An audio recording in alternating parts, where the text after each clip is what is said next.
The great hall of the Galactic Concord stretched for miles in every direction.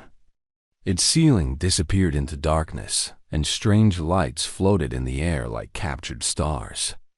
Ambassador Daniel Carter stood alone on a small platform in the center. Surrounded by 12 towering seats where the elder races of the galaxy watched him with cold. Ancient Eyes. Daniel was 43 years old. He had spent 20 years learning alien languages, customs, and politics. He had believed, truly believed, that humanity could find its place among the stars through diplomacy and patience. Now, standing in this hall, he felt like a child called before a court of giants. The Cathari representative spoke first. It was an insectoid creature, 8 feet tall, with 4 arms and eyes that reflected no light. Its voice clicked and buzzed through the translation device. The Concord has reached a decision regarding the human species. Daniel kept his face calm. He had learned long ago that showing fear to these beings was like bleeding in water full of sharks. Humanity has expanded to 17 star systems in less than 300 years, the Cathari continued. Your population grows without control. Your ships travel further each decade. Your scientists ask questions that should not be asked. This cannot continue. A crystalline being shifted in its seat. This was the Varan ambassador, a creature made of living glass that sang when it moved. We do not wish conflict with your kind, it said, and its voice sounded like wind chimes in a storm. But the Concord has protected this galaxy for 100,000 years. We have seen species like yours before. They rise fast, burn bright, and destroy everything around them before they destroy themselves. Daniel wanted to argue. He wanted to list all the good humanity had done, the colonies they had built, the trade they had brought, the diseases they had cured. But he knew it would not matter. These beings had made their decision long before he entered this hall. The Sindari representative floated forward. It had no true body, just a shape made of pale light and shadow. The Sindari were telepaths, and when this one spoke, Daniel felt the words inside his skull as much as he heard them with his ears. You will surrender all military vessels. You will accept population controls. You will hold no voting rights in this assembly. You will be watched, guided, and contained. This is not punishment. This is protection, for you and for all others. Daniel's hands shook slightly. He pressed them against his sides. And if we refuse? The hall went quiet. The Cathari made a sound that might have been laughter. Then we will take corrective action. Your species is young and clever, but you have 17 worlds. We have 10,000. Your fleet numbers 300 ships. Ours numbers 3 million. This is not a negotiation, Ambassador. This is a notification. You have one of your solar years to comply. Daniel returned to Earth on a ship that felt too small and too slow. He sat alone in his cabin for most of the journey, staring at the stars that humans had dreamed about for thousands of years. Those stars did not belong to humanity.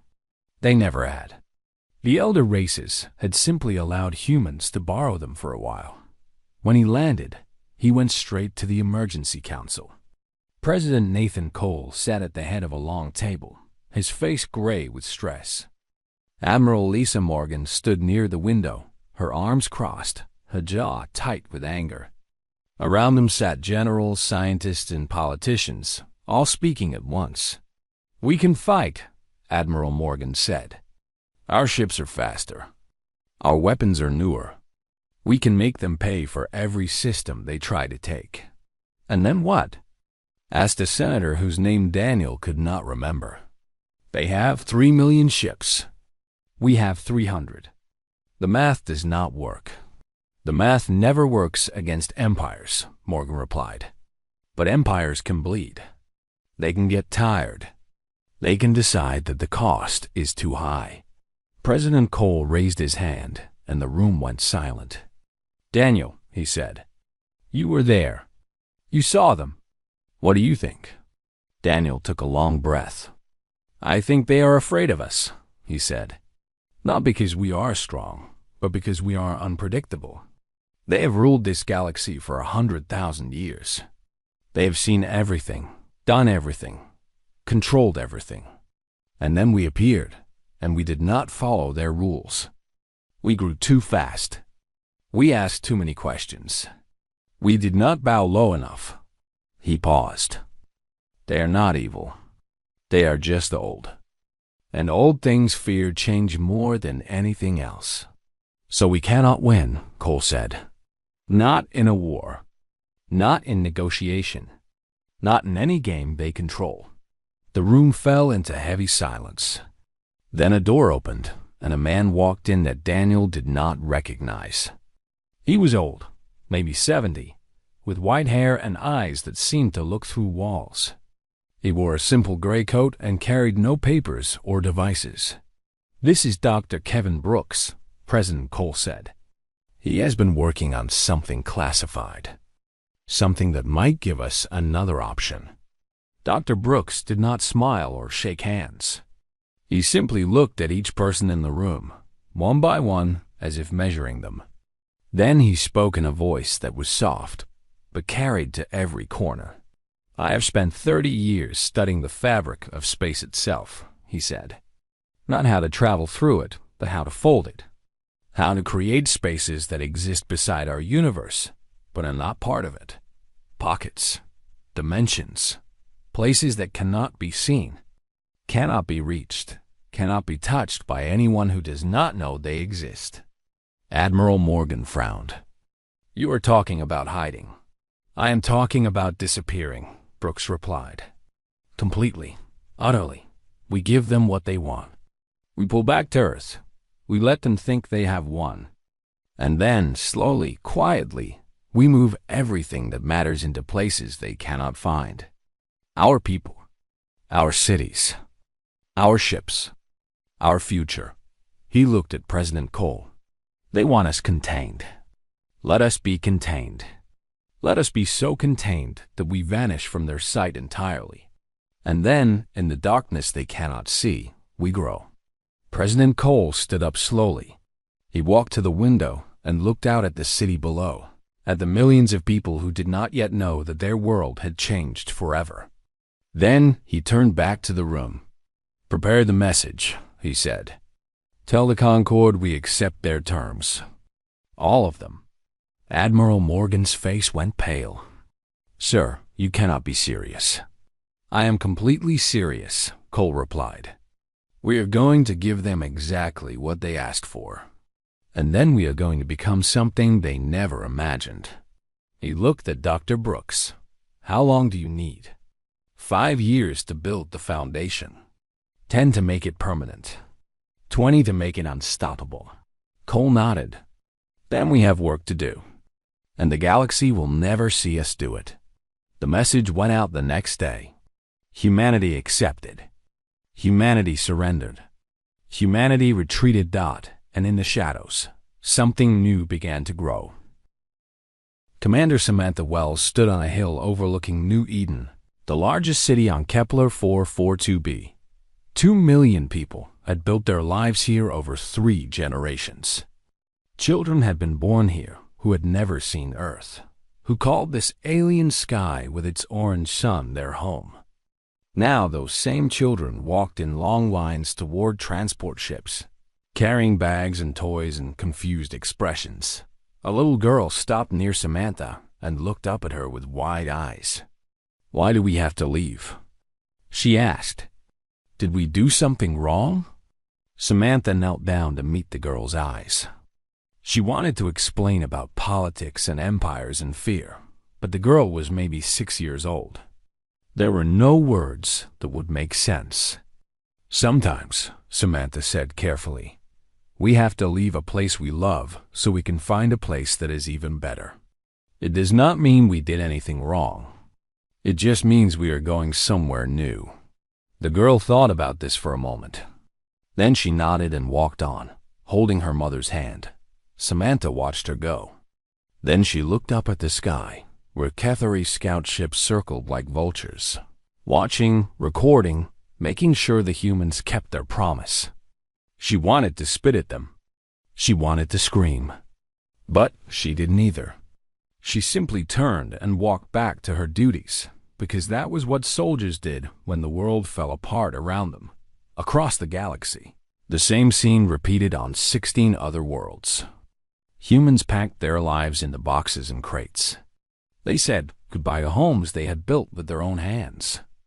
They boarded ships and watched through windows as their cities grew smaller and smaller until they disappeared. The elder races observed everything with satisfaction. Their scouts reported that the humans were obeying. The colonies were emptying. The threat was ending. What the scouts did not see was what happened next. On Earth, in facilities buried miles underground, Dr. Kevin Brooks worked without sleep. His hair had gone completely white in the past 6 months, and his hands shook when he held his coffee. But his mind was sharper than ever. Around him, thousands of scientists and engineers built machines that had never existed before. The principle was simple to explain, but almost impossible to achieve. Space was not flat. It was folded and bent and layered in ways that normal physics could barely describe.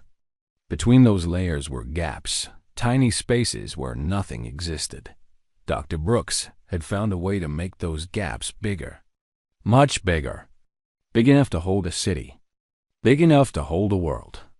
"The first fold is stable," reported his assistant, a young woman named Amanda Price. She was barely 30, but she understood the math better than anyone except Brooks himself. "We moved the test structure through 6 hours ago. It is intact. Power is holding. The readings match our predictions." Brooks nodded slowly. "How big can we go?" "The math says there is no limit. The bigger the fold, the more energy we need to create it. But once it exists, it maintains itself. We could theoretically create a space the size of a solar system, then start planning for that. We are not just hiding some equipment. We are moving a civilization." Above ground, the world watched humanity shrink. News broadcasts from alien networks showed the last human ships leaving distant systems. Commentators from a dozen species discussed what had gone wrong with the human experiment, why the young race had failed so quickly, what lessons could be learned. President Nathan Cole gave speeches about acceptance and peace. He spoke of humanity finding its place within the Concord's rules. He smiled and nodded and played the part of a broken leader accepting defeat. And every night, he went underground and reviewed the progress of Project Elsewhere. The first civilian transfers began 8 months after the surrender. A neighborhood in northern Canada was chosen because it was remote and the winter made aerial observation difficult. 3,000 people were told they were being relocated to a new settlement. They boarded buses that took them to a facility in the mountains. They walked through a door that looked like a simple metal frame. On the other side, they found a valley that did not exist on any map. The sky was a soft purple color, and 2 small suns hung in the distance. The air was fresh and clean. Buildings were already rising in the distance, built by construction crews that had crossed over weeks before. A woman named Grace Patterson stepped through with her 2 sons. She stopped and stared at the impossible landscape. "Where are we?" she whispered. A guide smiled at her. "Somewhere safe. Somewhere they cannot find. Welcome to Fold 1. The transfers accelerated over the following years. Whole cities were moved piece by piece. Factories were rebuilt. Farms were planted. Ships were constructed in hidden shipyards that floated in purple skies. The population of visible Earth declined, while the population of the Fold dimensions grew by millions each month. The Concorde sent observers to Earth orbit. They counted heads. They monitored broadcasts. They saw a planet of 12 billion people crammed into limited space. Their fleet reduced to a handful of patrol vessels. Their colonies gone. Their expansion ended. They reported that the human problem had been solved. Commander Samantha Wells was one of the last to cross over. She had stayed to oversee the final evacuations, to make sure no one was left behind. On her last night on Earth, she stood on a beach and watched the real moon rise over the real ocean. She had been born on a colony world and had never seen Earth's moon until she was 30 years old. Now she was leaving it forever. Admiral Lisa Morgan found her there. The Admiral was older now, her hair gray, her face lined with years of stress. But her eyes still burned with the same fire they always had. "It is time," Morgan said. "I know." Samantha did not move. "Do you think they will ever realize what we did?" "Eventually. When we want them to?" Morgan looked up at the stars. "They think they buried us. They do not understand that you cannot bury seeds without helping them grow." Samantha nodded slowly. Then she turned and walked away from the ocean, away from the moon, away from everything humanity had known. She walked through a door and into a universe that the galaxy would never find. Behind her, the door closed. And from the outside, it looked like nothing at all. In the Concord assembly, the Gathari representative made an announcement. "The human situation is resolved.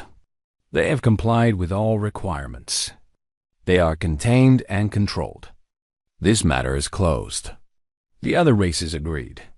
The matter was closed. Humanity was finished. In the full dimensions, 43 million humans looked up at alien skies and began building something new. They built schools and hospitals and research centers. They built ships that could slip between dimensions like ghosts. They built weapons they hoped they would never need and shields that nothing could break. And they waited, patiently, quietly, invisibly, because the elder races had taught them one lesson very well. The universe belonged to those who could wait the longest. Humanity had learned to wait. 15 years had passed since the Great Retreat. In the visible universe, humanity had become a footnote. Young aliens learned about them in history classes as an example of what happened when a species grew too fast and too proud. The elder races had moved on to other concerns, other conflicts, other games of power that had nothing to do with the small blue planet at the edge of the galaxy. Dr. Kevin Brooks sat in a garden that should not exist. Flowers that had never grown on Earth bloomed around him in colors that had no names. Above him, a sky of deep purple stretched to horizons that curved slightly upward instead of down. He was 87 years old now, his body kept alive by medical technology that the Concord had never imagined. And his mind was still sharp enough to appreciate what humanity had built. Amanda Price walked toward him across the grass. She was 45 now, the lead scientist of the entire Full Dimension project. She carried a tablet that displayed numbers and charts that would have seemed like magic to the people of Earth just 2 decades ago.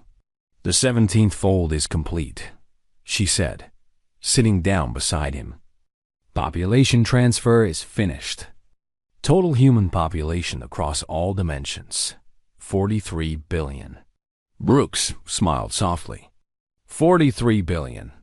When we started, I thought we might save a few million.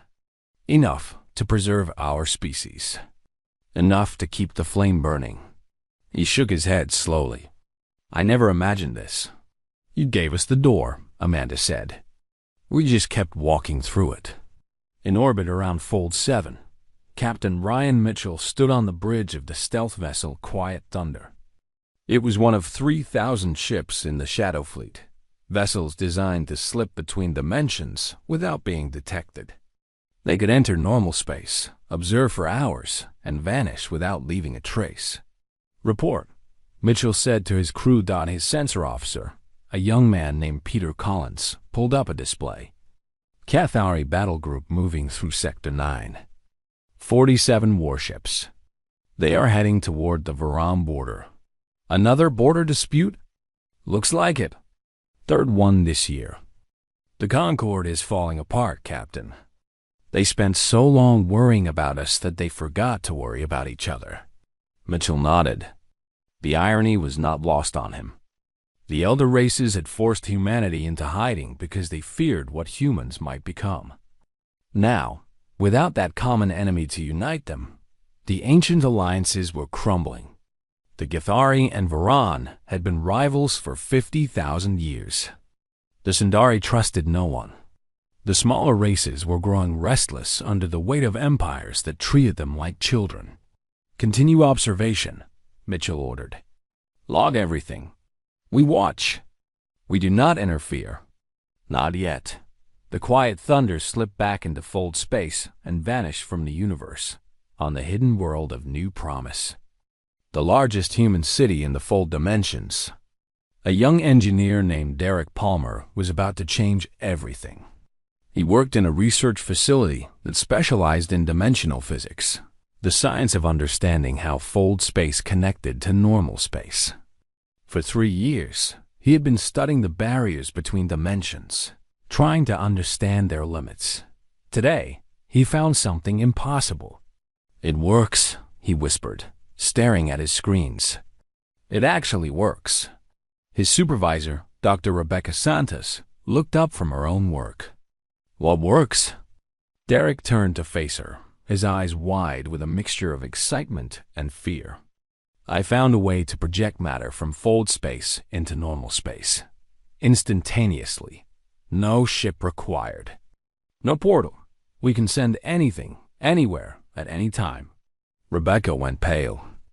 "That is not possible. The energy requirements alone would be astronomical." "That is what I thought too. But I found a shortcut. The barriers between dimensions are not solid.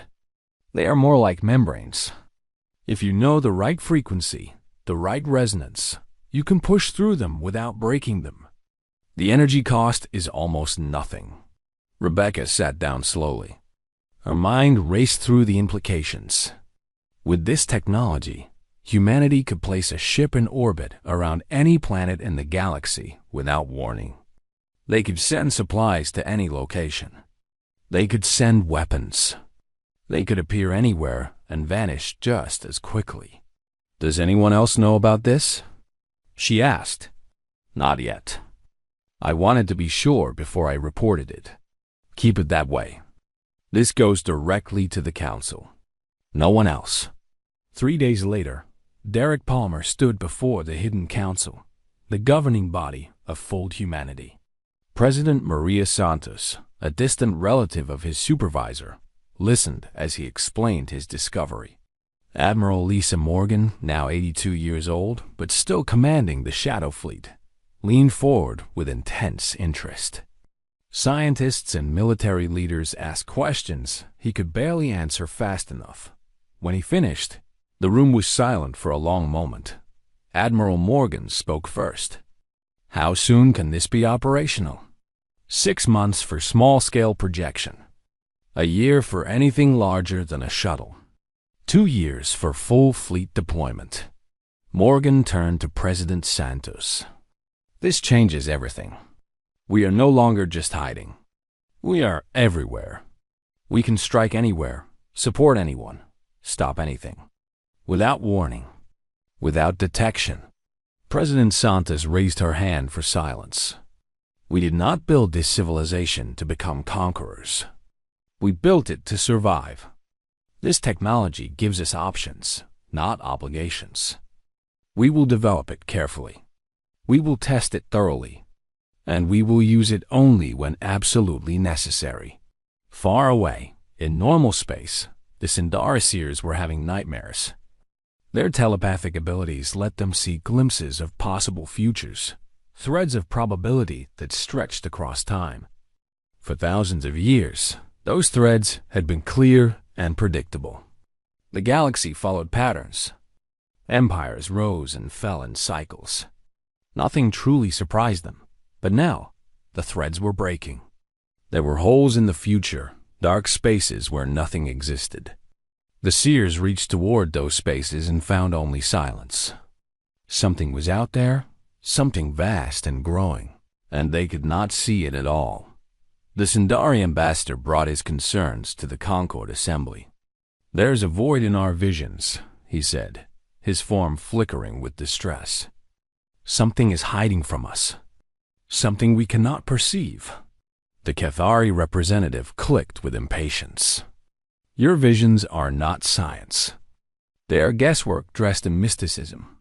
The galaxy is stable. The humans are contained. There is nothing hiding from anyone." "You are wrong," the Sundari replied. "Something is coming. Something we created. And we will not see it until it is too late." The assembly dismissed his warnings. They had more important matters to discuss, like border disputes and trade agreements and the endless small conflicts that kept the galaxy turning dot in the fold dimensions. 43 billion humans continued their work. They built cities and ships and futures. They raised children who had never known fear of the elder races. They trained soldiers who could appear from nowhere and vanish into nothing. They developed technologies that would have seemed like miracles to their ancestors. And they remembered. They remembered the ultimatum. They remembered the fear. They remembered being told they were too young, too fast, too dangerous to be trusted. They remembered everything. And one day, they would show the galaxy exactly what humanity had become. But not yet. Not yet.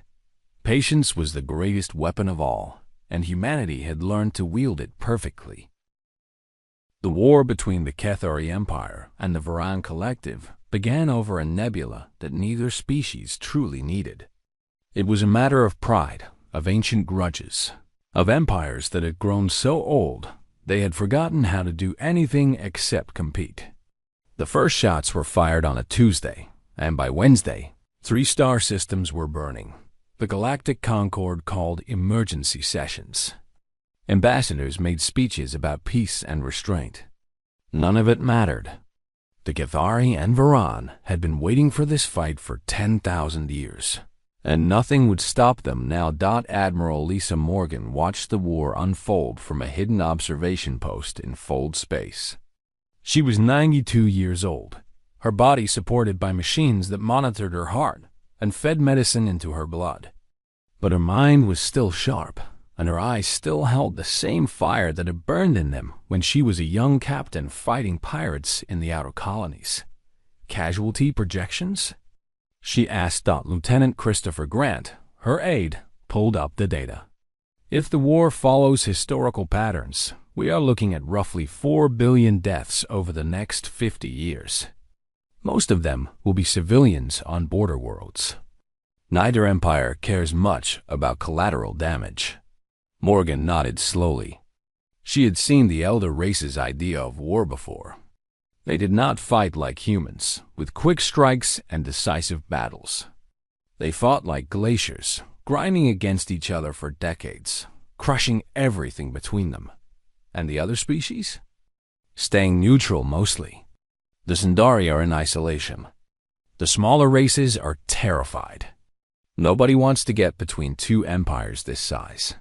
Morgan turned to look at a screen showing the Fold Dimension fleet. 3,000 ships waited in formation, each one capable of appearing anywhere in the galaxy without warning. In orbit around the hidden worlds, construction yards worked around the clock, building more ships, more weapons, more tools of a power that the galaxy could not imagine. "Send word to President Santos," Morgan said. "Tell her I think it is time. The galaxy is about to tear itself apart. If we are ever going to act, it should be now." President Maria Santos received the message in her office on New Promise. She was 63 years old, elected 5 years ago on a platform of careful engagement with the outside galaxy. She had always known this moment would come. She had hoped it would come later. She called an emergency meeting of the Hidden Council. The debate lasted 6 hours. Some argued for continued isolation. Others wanted full intervention. Some suggested helping one side to weaken both empires. The arguments went in circles until Santos raised her hand for silence. "We did not build this civilization to hide forever," she said. We built it to survive long enough to make a difference. The elder races gave us an ultimatum because they were afraid of what we might become. Now we have become it. The question is not whether we act. The question is how. Admiral Morgan spoke next, her voice carried across fold space by quantum links that could not be intercepted.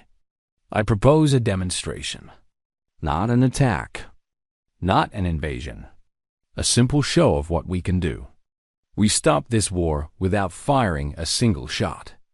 We show them that the rules have changed. How? Ask the council member. Derek Palmer's technology. We project disabling fields directly onto their ships. Every warship in both fleets loses power at the same moment. No deaths, no damage, just silence. And then we speak. The council voted. The decision was not unanimous, but it was clear. Humanity would reveal itself. 3 days later, the Cathari Grand Fleet engaged the Varan Battle Collective in the neutral space between their empires. 400 warships on each side, enough firepower to crack planets. The commanders gave their orders. Weapons powered up. Shields activated . And then everything stopped. Every ship in both fleets went dark. Weapons offline. Engines dead. Life support running on emergency backups. 800 vessels drifted helplessly in the void. Their crews shouting in confusion and fear. On every screen, in every ship, a single message appeared in both Cathari and Varan script. This conflict is over. The commanders tried to restore power. Their engineers tore open access panels and ran diagnostics. Nothing worked. The ships were not damaged. They were simply off. In the Concord assembly. Panic erupted. The Cathari ambassador demanded to know who had attacked their fleet. The Varan ambassador accused the Cathari of treachery. The Sundari representative sat in terrified silence because he knew. Somehow he knew. Then every communication device in the galaxy activated at once. Every screen, every speaker, every neural link. A human woman appeared, her face calm, her voice clear. My name is Maria Santos. I am the president of the Hidden Confederation of Humanity. The assembly went absolutely silent. 20 years ago, your Concord gave humanity an ultimatum. You told us to surrender our ships, accept your control, and submit to your rule. We accepted your terms. We retreated to Earth. We let you believe we were broken. She paused, and something like a smile crossed her face. We were not broken. We were building. Images appeared beside her. Cities floating in purple skies. Fleets of ships that numbered in the thousands. Populations that counted in the billions. Technology that made Concord science look like children's toys. We are no longer the young species begging for a seat at your table. We are something else entirely. Something you cannot find, cannot fight, and cannot stop. We have disabled your weapons today as a demonstration, not as an attack. Tomorrow, your ships will function again. Your crews are unharmed. This is not war. This is a message. Admiral Morgan stood beside her now, old but unbowed. We watched you for 20 years, Morgan said. We learned your weaknesses, your secrets, your fears. We know where your hidden bases are. We know your command codes. We know everything.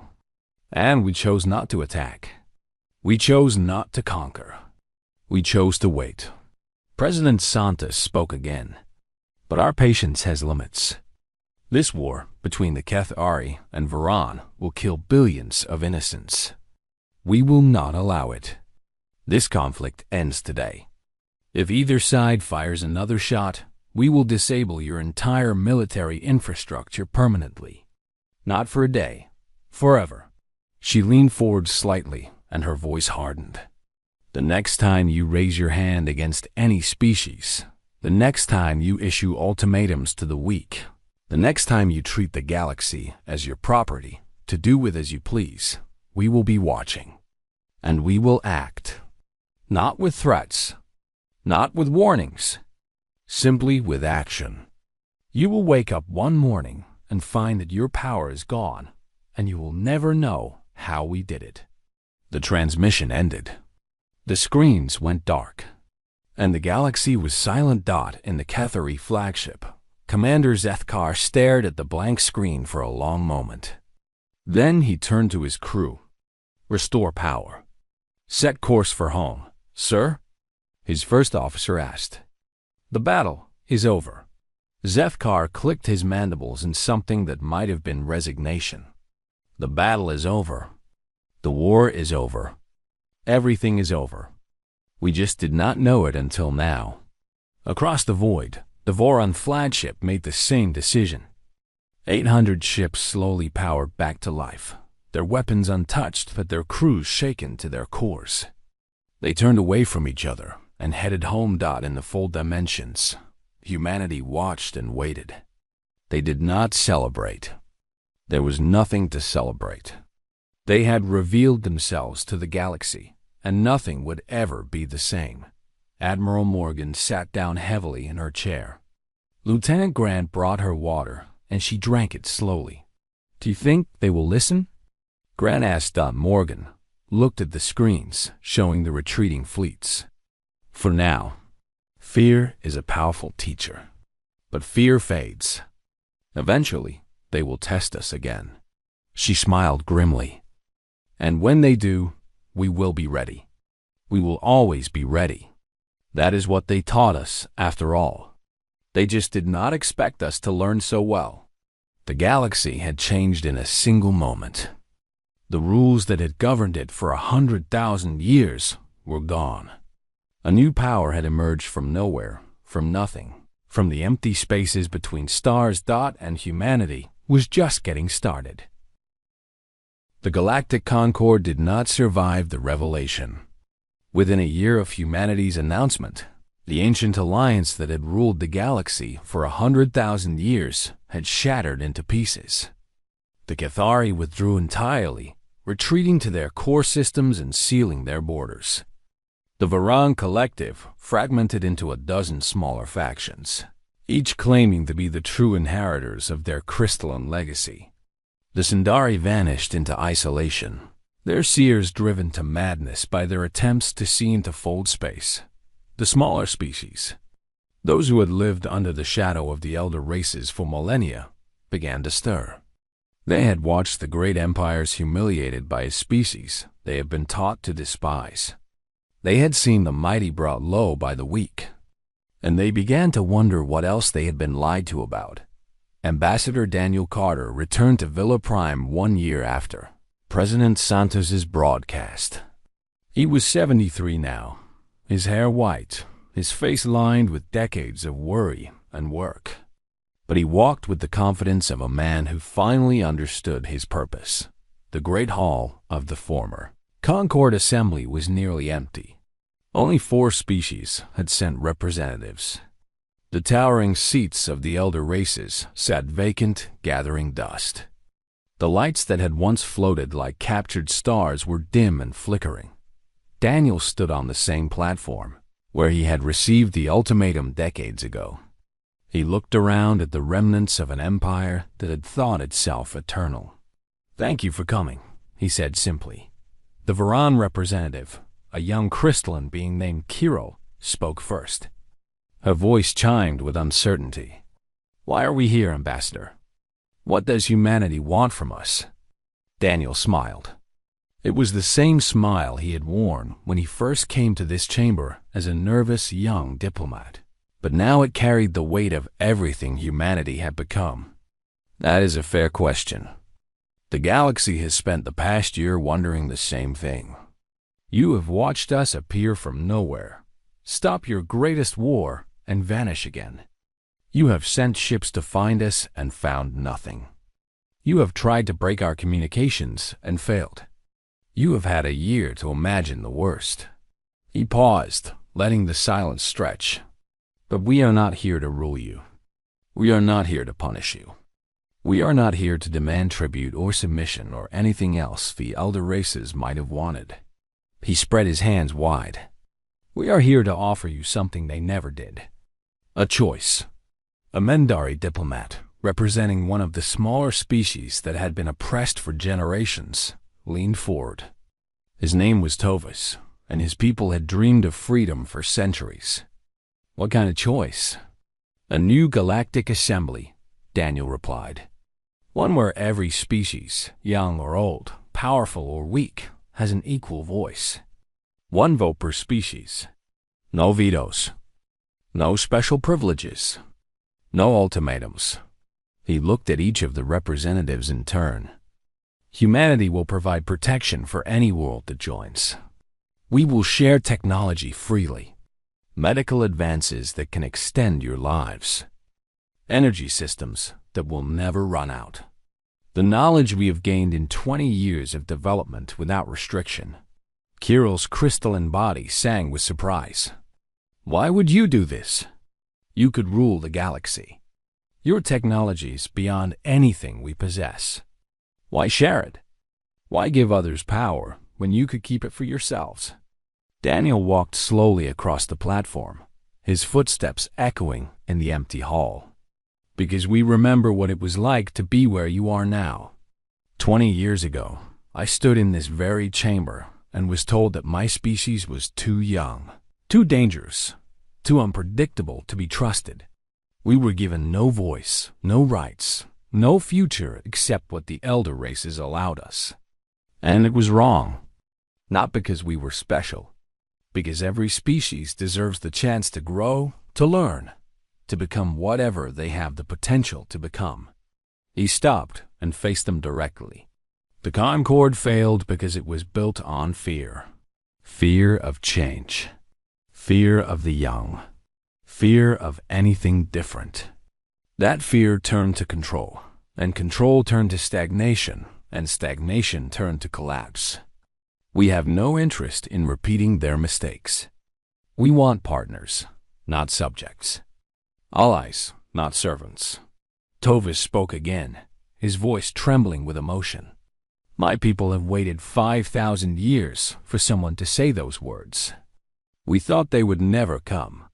They came late," Daniel admitted. "They should have come sooner. The elder races should have built a galaxy where they were never necessary. But they did not. So here we are." He smiled gently. "Better late than never."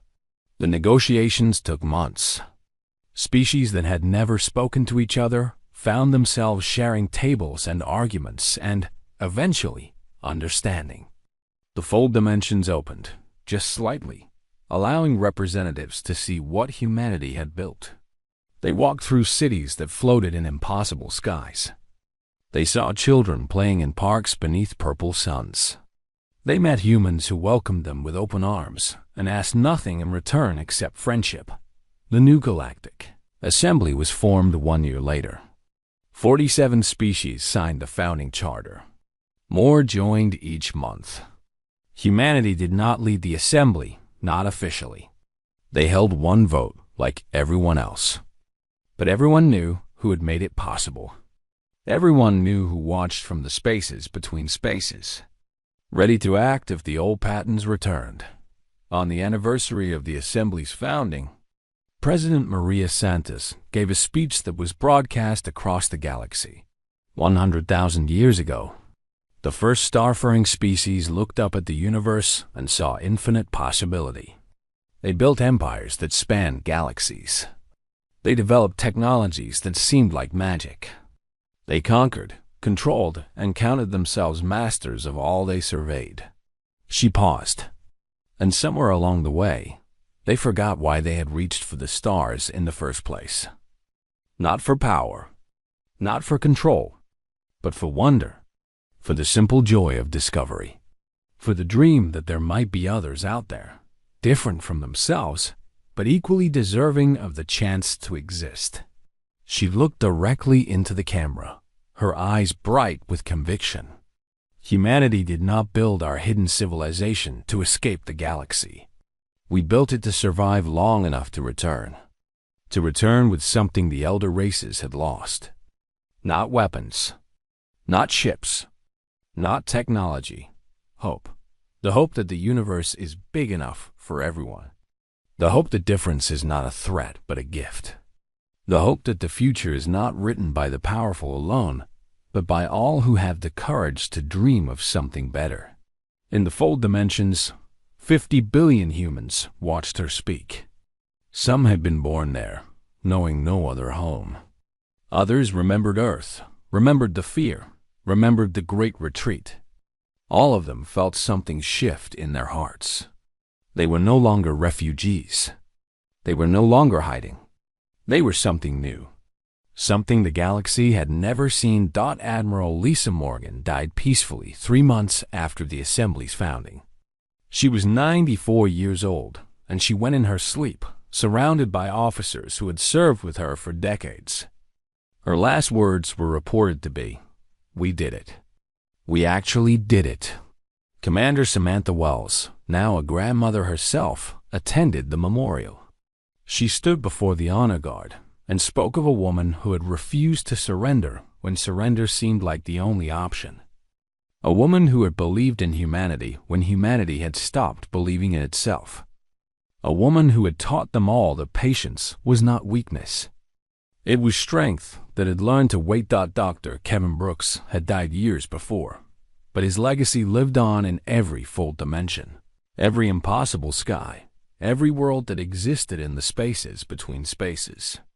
Amanda Price continued his work, pushing the boundaries of dimensional physics, finding new ways to grow and expand and explore. And humanity continued to watch. They did not rule the galaxy. They did not want to. But they were everywhere, in every shadow, behind every star. Silent guardians who had learned the hardest lesson the universe had to teach. True power was not the ability to destroy. It was the ability to protect, to wait, to act only when action mattered, to vanish when presence would only cause harm. The elder races had wanted humanity contained. They had gotten their wish, in a way. Humanity was contained. In dimensions they could not find. In technology they could not understand. In a patience they could not match.